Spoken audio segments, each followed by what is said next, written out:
Très chers téléspectateurs de 14 TV Gabon, bonsoir, soyez les bienvenus pour ce flash d'information du lundi 11 décembre 2023. Dans le magistère universel, hier dimanche 10 décembre 2023, deuxième dimanche du temps de l'Avent, place Saint-Pierre, le Saint-Père a offert aux fidèles une méditation sur deux images de l'évangile du jour, le désert et la voie. En effet, le désert se mit en lieu de silence et de l'essentiel, souligne le pape François, où l'on ne peut pas se permettre de s'attarder sur des choses inutiles, mais où l'on doit se concentrer sur ce qui est indispensable pour vivre. Le pape François a ainsi exhorté chacun à s'interroger sur la place du silence dans son quotidien. Nouvelle d'église.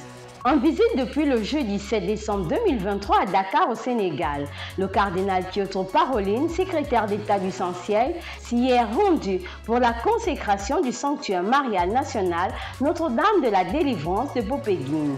La célébration de la consécration a eu lieu le samedi 9 décembre 2023. Ce fut également l'occasion pour le cardinal Pietro Parolin de louer les excellentes et fructueuses relations diplomatiques qui existent entre le Saint-Siège et le Sénégal pour le bien du peuple sénégalais, et ce depuis plus de 60 ans.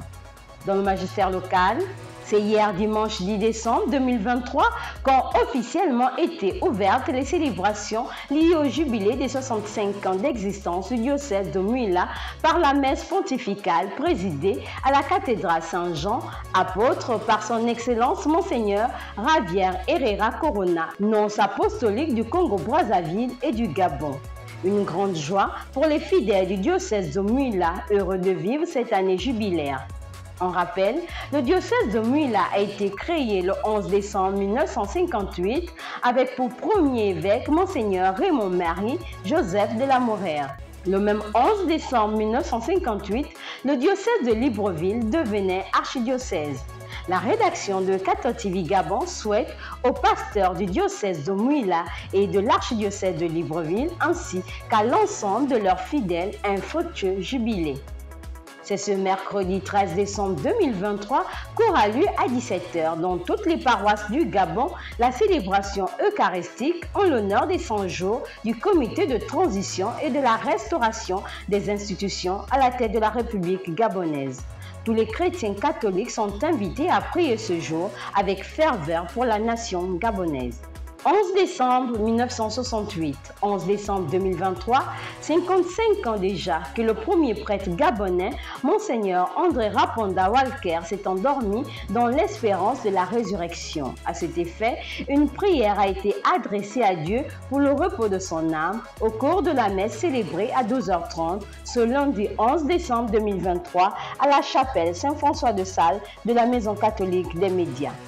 La célébration de la solennité de l'Immaculée Conception de la Vierge Marie le vendredi 8 décembre 2023 a également donné aux étudiants chrétiens de la quasi-paroisse Saint-Albert-le-Grand de magnifier la Mère de Dieu.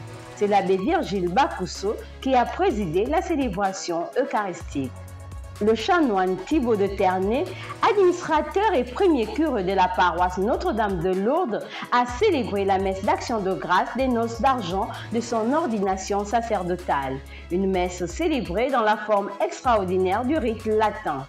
Il est venu de Toulouse en France où il exerce son ministère sacerdotal et il n'a pas caché sa joie devant le don immense qu'est le sacerdoce qu'il a reçu de Dieu. Très chers téléspectateurs de 14 TV Gabon, c'est ainsi que s'achève votre flash d'information de ce lundi 11 décembre 2023. Nous vous remercions de l'avoir regardé.